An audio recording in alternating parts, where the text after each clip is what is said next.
Hello, everyone. Welcome to the IFTA Screen Discussion Series, putting focus on each feature film submitted for this year's IFTA Awards. My name is Nathan Griffin, and every week we'll be putting a spotlight on a variety of diverse feature projects representing the best of Irish filmmaking. And today, I'm delighted to be joined by the filmmakers of Róise agus Frank. We're joined today by writer-directors Rachel Moriarty and Peter Murphy, producers Kuhn McCungle, and actor Breed Ninachtan. So welcome, guys. Lovely to see you all again, and some of you for the first time. Thank you. I suppose firstly I'll go to Rachel and Peter. What a wonderful, heartwarming story. I know I spoke to you before, but where did the inspiration for a hurling mad, a Desha husband from Onryan being reincarnated and returning as a dog to comfort his widowed wife come from, I suppose? Well, it didn't come all in one piece like that, Nathan. It came a little bit more slowly. We had been wanting to write something about loss and grief, and we had been thinking about the ways, I suppose, in our culture that people experience loss, and we had been thinking about the fact that so many people reference signs from the universe or signs from the cosmos when you were in that state of loss, that you see maybe messages like a robin coming into your garden or a feather falling from the sky, or these little signs that you're kind of more receptive to. And really then we were kind of working and thinking about that idea. And then when it came to Cine Cahir being announced, and we were thinking about what might we have that would be a story that would suit that framework, I suppose. We went back to that and the story of Róise and her loss, and then expanded it into somebody who really believes that her husband has returned as a dog. And I also think any writers who would watch this, or any writers will know that you're kind of trying to work on a slate yourself, a mini slate as writers. So we would often have 6, 7, 8 ideas that were, at various stages of development. Some that we work up to a point and then realize, it's that question at some point you go, what are you happy to live with for the next 4 or 5 years of writing, working, shooting, all of that. And this one had been around for a while. And when the Cine Cahir scheme was announced, we really thought this could fit really well. It's something we hadn't taken beyond the notion of a stray dog appearing and a woman absolutely convinced it was her dead husband returning. That was as much as a grain we had. And then we when Cine Cahir came along, we started writing it, and that's when it really came together.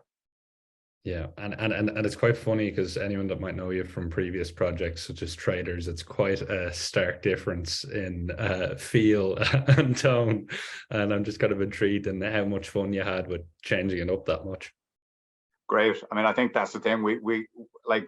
And I know it can be difficult because I think people probably want you and expect you to, find a lane and stick to it. But I suppose as film fans, we kind of like all sorts of movies. We're not, restricted to a particular type of movie that we really wanted to make. I mean, we've made horror shorts and things like that, and a period short in the past. And I think that's kind of part of the fun, is the opportunity to do something very different to the first feature. We really we were into that, really.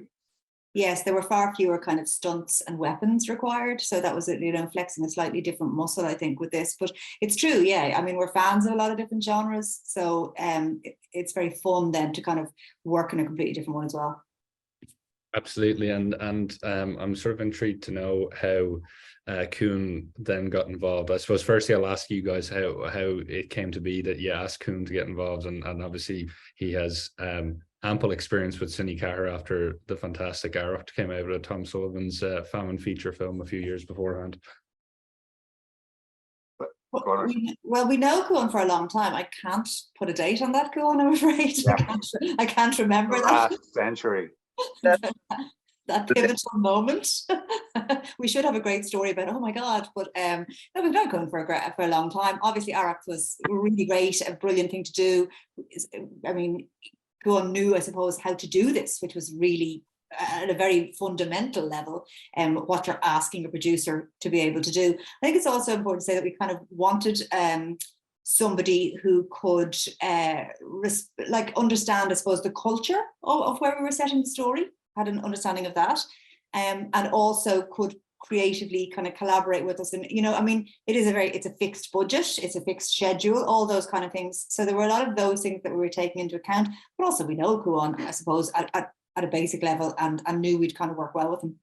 Yeah, I mean, we know anyone who's had a pint with Kuan, I'm sure there are a few people out there know that he's excitable. And I mean that in the best possible way. So we kind of hoped that he would dig it. I think possibly after doing Arroch, he was battered and bruised just because of making a movie, no other reason. Making him, you know, it's great that they're funded to 1.2 million, but it's still, you're in a space where it's toughest on a producer, and we kind of know that. I mean, we've avoided ever really producing in our TV careers, myself and Rachel. So we wanted someone who would get excited by it, you know. And I think once Kuan sort of bit at the idea, we were happy, having known him for such a long time, that it was going to be a good creative relationship. We knew we were going to, you know, I think we really wanted a producer who was going to be a creative partner.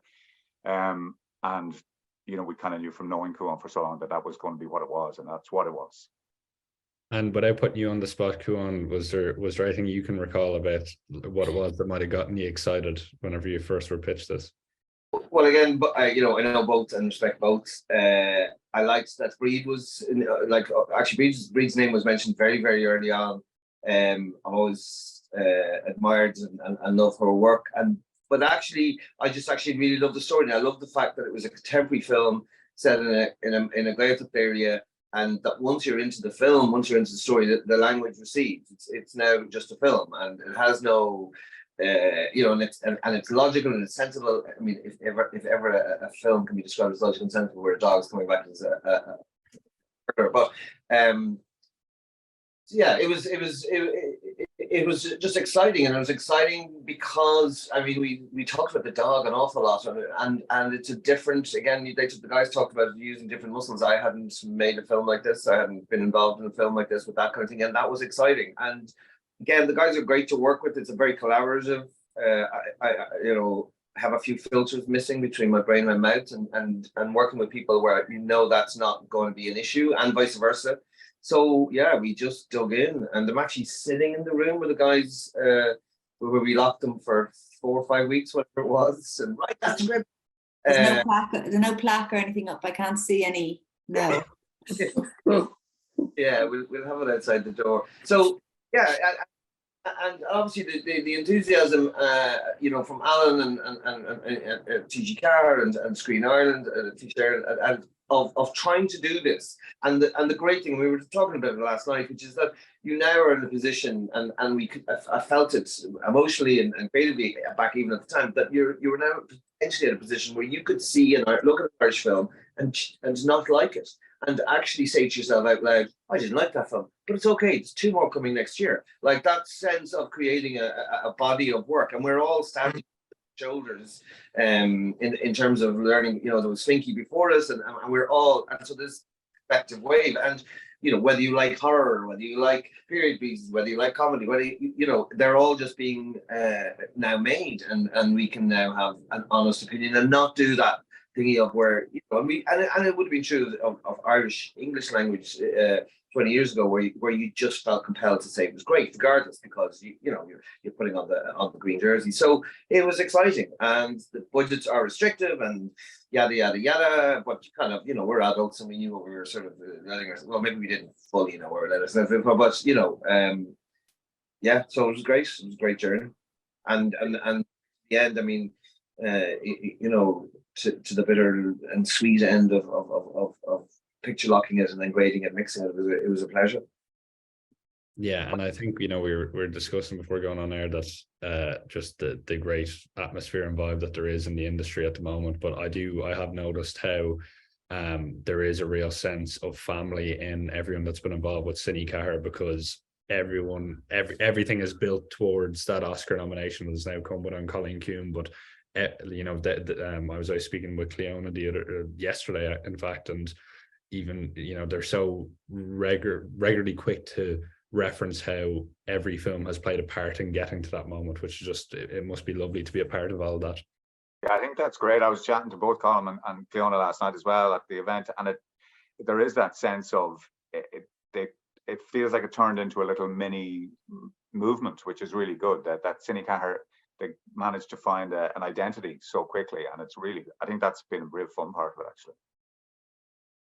And Breed, I'd love to bring you in now, as you. I'd love to get your initial reaction to reading the script and finding out who your co-lead was going to be. Well, I remember the first meeting I had with Rachel. We met over a cup of coffee, I think, in National Gallery Cafe, and she told me about, you know, the synopsis, and I went, okay, a dog, all right. And part of you kind of goes, all right, this is an unknown identity, really, because you really never know. You know, there's a phrase, don't work with children or animals, because you don't know what they're doing, what they're going to do and stuff. So initially I was, you know, I wasn't sure. And then when I read the script, and I thought, oh, here goes, you know what I mean? I think I had done a short with an animal before, but nothing on the, you know, not a feature. And he was practically nearly in every frame. So yeah, so I just said, you know what, I'll jump in and see what happens. Yeah. But it's funny because I can completely understand the reservations, because not alone are you dealing with an animal where there's an unknown quantity there, but you also share a lot of quite emotional scenes. Yeah. Which, did you have any reservations about that, or were you just like, right, I'm just going to go for it here? Oh no, because you know, when you sign up and when you kind of, you're on board, you're kind of going, okay, this is it, and I'm just going to give it my all and my best and stuff. But it was funny because I was filming before the other actors came on board, and the one question that everybody asked, how's the dog? How's the dog? Not how are the directors, not how the producer, how is the dog? Because again, we you know, we didn't know what he was going to do, but actually he was amazing. He was absolutely amazing, and we used to joke, he can hit his mark better than some actors that we've actually worked with. And it is weird to say, but the two of you have great chemistry on the screen together. Róise and Frank. It's honestly, it's really heartwarming. There's just some lovely scenes. Thank you. Whenever it comes, Rachel, I suppose whenever it comes back to, did you as a director and a writer, you know, what sort of reservations did you guys have in terms of, could the dog actually deliver these roles, and were you creating the biggest nightmare of your lives? I think we didn't think about it that much. We wrote the story, and you know, I think if we had thought about it, we might have been more scared and we might have wondered about it. We, like Breed is saying, we had only had the experience. We had a dog once in a short film. What could he do? He couldn't bark, or he couldn't do something very basic. And the owner said, "Oh, he won't bark. He's far too friendly, that dog." We'd written in dog barks, and he said, "Oh, we'd written a really fierce guard dog, and then he turned up and he was a lovely little gentle, wouldn't bark, wouldn't bite, and he wouldn't do anything at all." So we kind of forgotten about that, luckily, when we were actually writing it. And I think we kind of concentrated very much on Frank being Frank, on the love story of Róise and Frank, dog or not, you know, we just kind of concentrated on that. It was really helpful actually that we had talked to Breed so early in the process, and we knew who Róise was. So while Frank might have been a bit of an unknown, we were very secure in Róise, which really helped. And yeah, we probably should have thought about it, but we didn't. Well, we just kept saying, should have made a load of lassie films. It has to be possible. But we didn't know who was going to do it or where we're going to find someone, but we said it must be doable. And I don't think we knew there were 14 lassies either. So yeah. Yeah, I know. But yeah, we learned loads. We were very lucky to find Jill, who's based in the UK, who we went to in the end. Just took care of everything, and Ashley then, who came over with Barley. They were just great. They kind of reassured us quite quickly. They had broken down the script and said, "Here's all the stuff that's fine. He'll know how to do these. These are the things that are going to be trickier that we might have to talk about and figure out workarounds." So once we met them, we kind of thought, yeah, it's doable.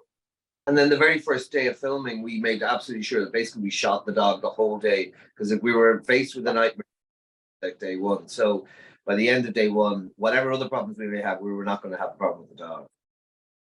Yeah, we went, okay, great. We're we're home in that space. Other mountains to climb, but yeah, in that space we were extraordinary. And I think he actually has talked about other experiences as well. I think the fact, Breach, that you have a dog and you like dogs. I think that made a big difference. You'd no discomfort, or you weren't uncomfortable with working with Barley. I think made a huge difference. I think, and Ashley has certainly said that makes a difference. Kind of enjoying working with a dog makes a big difference. Oh, absolutely. And Ashley was such a great help. I thought, he knows the dog, so I'm going to go through him as to what I have to do, and then work the scenes around that. Yeah. And in fairness, then, like from Mike Hayes, our first AD, and Peter Robertson, the DOP, like all the crew, like treated it as treated the dog as if it was an actor, and were respectful in that sense. So it wasn't like, okay, now let's do that, because as you said earlier, there were proper emotional scenes between Breed and they needed to be treated, so it wasn't flippant, or it wasn't an animal. It was a character, and the lads had written a great backstory for and it needed to come through. And fairness to Breed, she carried all those scenes brilliantly with them. Yeah. I think I recall you mentioning about the first day that you sort of threw him in at the deep end to do a more complicated shot, just to put your minds at ease, and that he nailed it. Absolutely, yeah. We set up as the scene where he comes into the dark room and looks for the Schlitter and has to go to different locations. So we basically, our first shot was the wide shot where he went to a number of different locations, and you could feel the relief after the first take went so smoothly. Everyone's going, oh, the dog is really, really good. We're okay. We can make this movie. Yeah. And then of course, like any man from the Desha, his kryptonite ended up being a Schlitter, I believe. The dog completely. Yeah. Well, we were warned about that. They did say they were kind of going in England. Jill was going, if the Slyotar is what we think it sounds like it might be a ball. Once that appears, all bets are off. He will just go chasing it, which he did. So that did take a bit of management.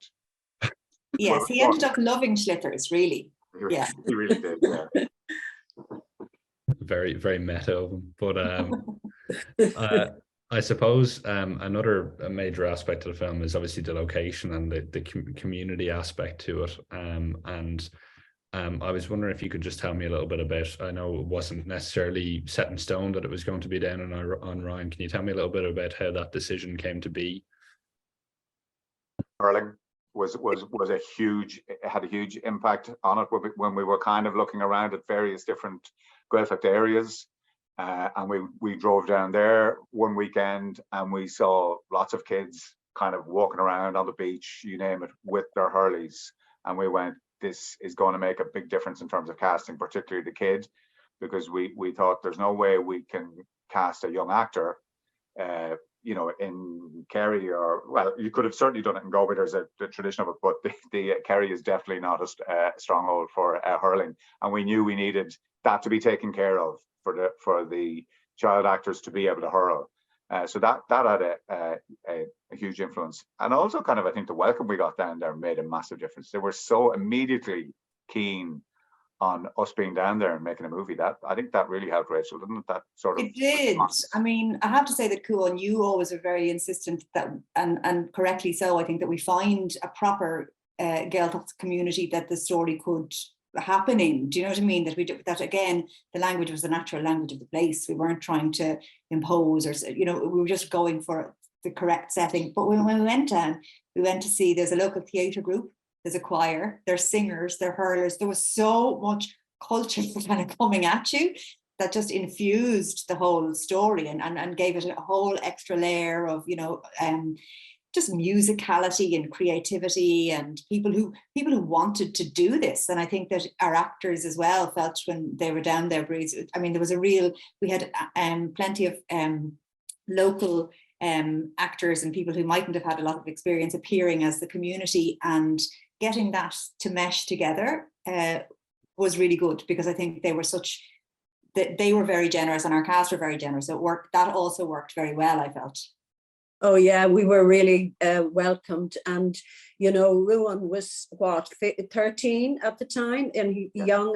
He hadn't done anything before, but he was so focused. I couldn't get over the fact that he was so focused, because as you know, with film, you're hanging around and stuff, and he kept that focus right through all of the scenes that he had to do, and it kind of made your job easier, you know, because you didn't feel you were going to be acting opposite somebody that was going to, oh my God, he's lost it now. He kept that focus, and you know, if he wants to pursue a career, he'll be somebody to watch. Yeah, no, absolutely.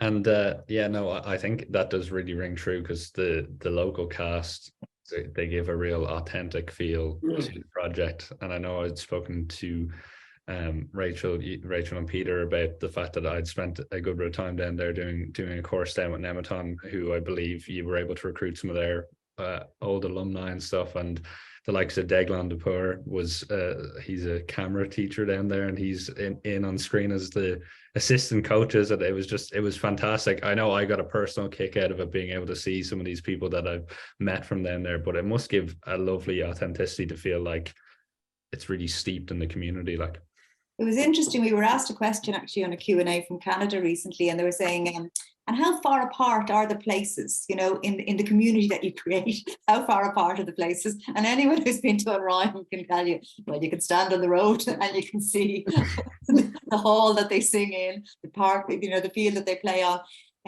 But I think it was that kind of pushing to put it in a community was in a good Gaeltacht community, that was a really kind of important early creative decision. And I think it actually ended up really enriching the film so much. And really big response in America to that element of it has really fascinated people. The living language, and the idea that it's an area where people speak the language, and in an area that they're not familiar with. They've all got they obviously, quite a few Americans would know Kerry and Connemara, but it's really fascinated them that this quite visually different looking Gaeltacht area exists. That's really landed with people in the States particularly. and can you tell me a little bit about the actual production? I suppose, Kuhn, I might go to you about just in terms of the length of the shoot and how you guys approached it. Well, you're reverse engineering it, because you've a fixed budget, so it doesn't matter how many days you want to have. You can only afford X amount, and thankfully, in many respects, you know, there's a lot of highly skilled people working in Irish film at the moment. But it also means that they actually have rates that are, you know, reasonable for them. But so for us, it was reverse engineering. We needed to fit it. So we actually, I'm going to say to you, we shot it in 21 days. That is not enough days to shoot a feature film.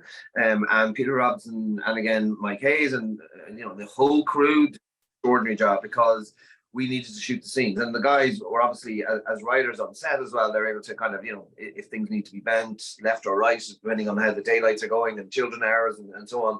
But you're stuck with it. It's 1.2, and it's both a great thing and a bad thing, because you know, it's a fixed budget, which means you are able to decide that you're going to film on such and such a date, and you're not looking for any more money, but you also need more money. So you know, you've just got to, and again, I think if we were all to do it again, I don't know whether we could do it any differently, which is you just got to hire really good people that are into it, and then just go for it. You know, and the scripts have to be realistic. So, you know, you can write lots of things down and go, you just can't afford that. You can't afford stunts. You can't afford, you know, because they take more time, obviously, to work out properly. And you don't want that to appear on your film as if, like, you know, that disappointing scene that doesn't land. So, you know, we had one, which we edited out in the end. And so, yeah, it's a complex, you know, and the journey of a feature film like that, it's going to take you, you know, 2 years, no matter what you're doing, 3 years, from beginning to end, to get it out in the right place and the right time. But it's up on screen, and every penny is in front of the camera. Yeah, I mean, and all the actors from Michelle Beam, like all the way through, we were just lucky. And these are people we kind of know, sometimes very well, sometimes not. So they've bought into it. So the generosity from everybody, and as guys alluded to, the local community couldn't have done it without them. I mean, we're, you know, so they brought a huge on-screen value to us. And Peter and Rachel, how whenever you're approaching it as co-directors and writers, how do you divvy up your sort of workload? Well, a lot of, because we write it together, we obviously collaborate all through the writing process. So we've kind of talked through everything, and we've kind of gone down all the cul-de-sacs in terms of writing the script. So by the time we get to the location, I think, and the actors may agree or disagree, I think we've worked most things out and can answer most questions. So at that stage, I think it was actually a real benefit, because as Cuan was saying, it was a pretty tough schedule to do a film in that time. So I think this was a real case where having two people who had written and knew the material inside out kind of helped us with the pace. I feel, because there was always somebody there to answer a question, and we did have a big cast, like we had a lot of people, and we really wanted to. It was 30 people. Thank you. I know. So I think the two voices probably helped, but I think that would be different if we hadn't written it and kind of had all the disagreements and arguments and everything off location. Yeah, we don't divvy stuff up really. We kind of go, we're both there. We're both essentially doing the same thing all the way through every shoot day. And I think what you find for crew and HODs is that they're kind of which one of us is closer, and that's who they'll talk to. I think that's really it. We don't kind of go, you're doing actors or you're doing camera or anything like that. It's very much kind of as a team. But I agree with Rachel. I think it does, when you've got that many, locations and characters, I think it helps. You kind of takes the pressure off a little bit, having two people kind of working on it, because it's intense. Definitely. And Breed, can I ask you, I remember reading before a reviewer describing the film as strange as it sounds, a fun exploration of various stages of grief, which captures the odd and beautifully enjoyable aspect to it. How did you find as an actor approaching Róise in terms of dealing with those different stages, and also particularly being confined to a small community where it's very easy for whispers to get out and people to jump to conclusions about someone losing the plot? Mm-hmm. Yeah, well, for me, it was really wonderful that Peter and Rachel were actually the writers as well as the directors, so any questions that I had in the early days, even before we shot, we met a couple of times, and any questions, I read the script, I reread it, I read around grief, loss, and it's emotion that, we all go through it. It's universal. So it's trying to sort of tell, portray that character as truthful as I possibly could.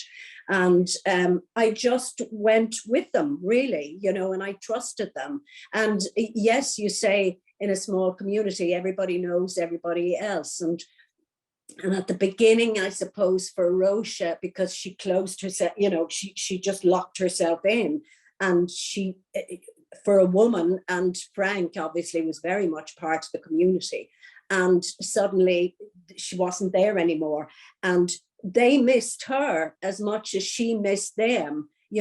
She mightn't have been aware, she mightn't have wanted it, well, she didn't at the beginning, but then as the film sort of, as her journey kind of continued, she realized how much she had missed, the choir, all of that sort of thing. So it was mapping that journey for her, mapping that initial thing from suddenly somebody been there and very suddenly he was gone. And the emptiness and the loneliness and dealing with all of that.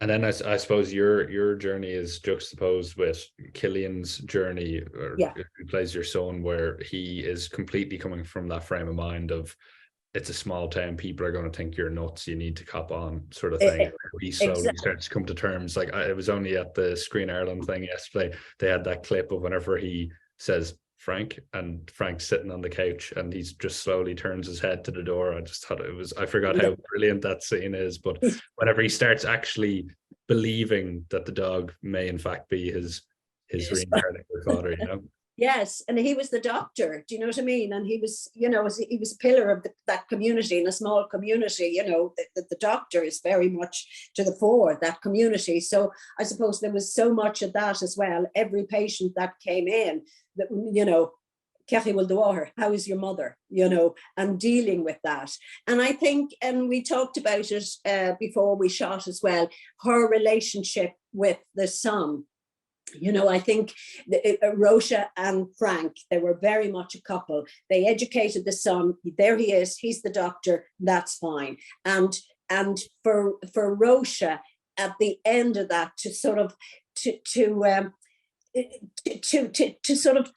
come into that relationship again and to revisit that relationship that perhaps was a little fractured with the son was something that I wanted as well, because at the end she just with the baby, it's the beginning of another journey for her.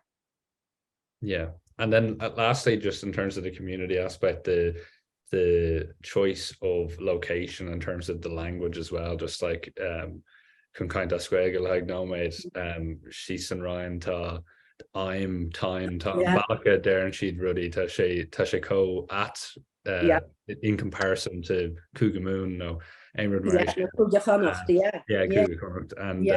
and it adds. I feel like I wasn't actually familiar with it before I'd gone down, and I found it so difficult to get my head around the idea of it, but it just adds that little quirk as well.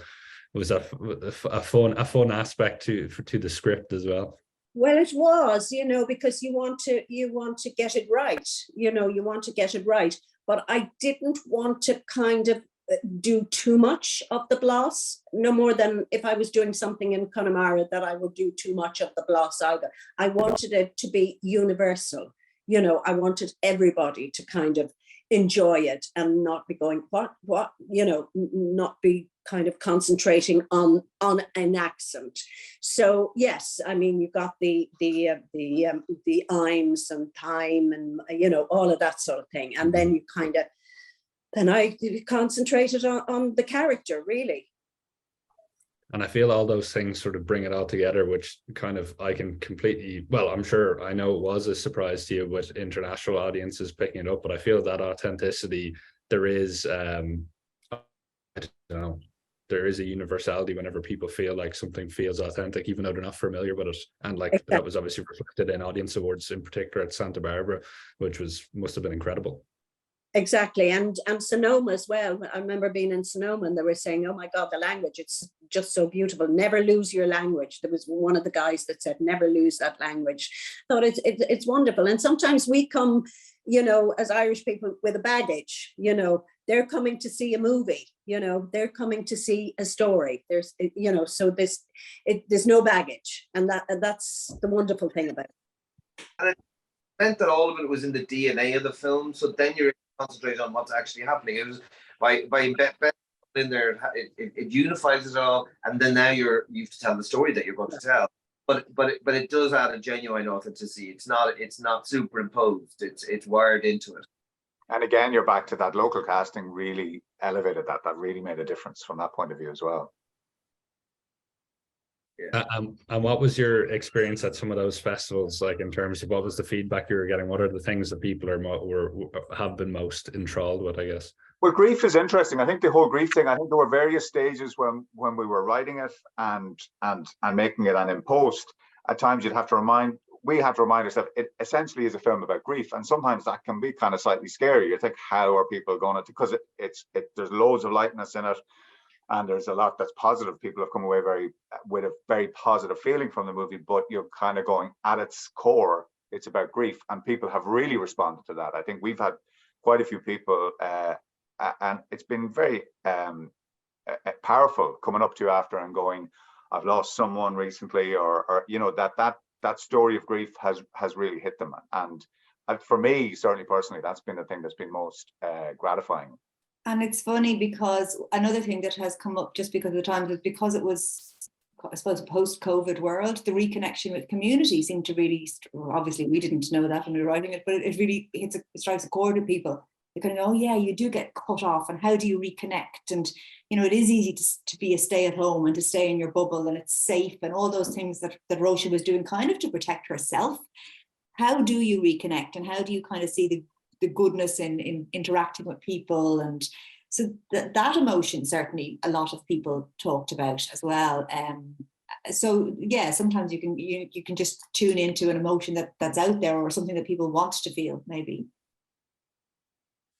And I think it's always, for me anyway, I think the movies that get me the most are whenever it's packaged up in laughs and humor, and then it hit you, sort of forget about the poignancy, and then it hits you again, as it does in this film, which I won't go into. But obviously it's very impactful at the end, which really drives home the initial point of it all, which I just think is wonderful. And I'm sure that's been a major thing that has resonated with audience, but also in Ireland as well, who were obviously more familiar with a lot of the culture and the tropes and everything. It must have been nice to be able to get that feedback. Absolutely. And I think a lot of people also really responded to that relationship with animals as well, because I mean, Bridget has done such a brilliant job of, you know, looking into a dog's face and finding, you know, that's an incredibly convincing thing that's at the heart of it. And I think a lot of people do have that relationship with animals, and we do wonder what they feel and think. So I think that's also something that kind of touches people a lot. And of course, there's humor and laughs and all that in it along the way, because I think that's kind of how we wanted the story to play. I mean, there is a kind of an absurd situation, but there's a lot of humanity and truth in it as well, I suppose. So I think that all really seemed to connect with people. Yeah, I think the fact that, I mean, it's great to make something. You never know. You go into things never knowing how is it going to land, how is an audience going to respond. You go in with a lot of hope and probably fear, and for it to have, you know, won so many audience awards has been really thrilling. You know, it's kind of going to make something that really connects with an audience. It's what you dream of, and I think that's been the biggest buzz, really. Yeah, I'd agree with that, because that's the audience are the magic ingredient, really. You know, you never know. And what really surprised me was the humor, you know, because when you're doing it, you're in the moment and you don't think. And actually, when I sat down and watched it with an audience, and kind of go, oh God, it is funny. It is funny. And that's the wonderful thing about it, that it mixes all of that. And Koen, do you have any? Yeah. You know, echoing everything everybody said, like, you, in the end, you show it, and you made it for them, and you're hoping that they got what the intent was. And I mean, we did audience screenings, and we started to get an indication, you know, preview screenings that we had landed it, and we just then drove it home. So it's been incredible. I mean, I was in Indiana watching with 3 screenings there, and you know, you're hearing laughter, you're hearing crying, and then people coming up to you afterwards, and it's you know, how could you not be moved by that? That's what you dreamed of. I won't even say hoped. It's an odd thing to hope for, but you know, and so it's to make a film that has resonated in Ireland and has resonated, you know, internationally, is, you know, it's collectively we should all be very proud. The Scheme has done that with other films, and you know, it's adding to the, you know, to the library of great films, and that we're good at this stuff. And if you look at the Oscars, 16 nominations across several disciplines and across several films, and so it's not, you know, for a small country in the outskirts of Western Europe, we seem to be quite good at this at the moment. So, you know, long may it live. Absolutely, long may it live. Well, guys, thank you so much for taking the time to chat today. It's been lovely, and hopefully I'll see you all again soon. Thanks so much. Thank you. Thank you.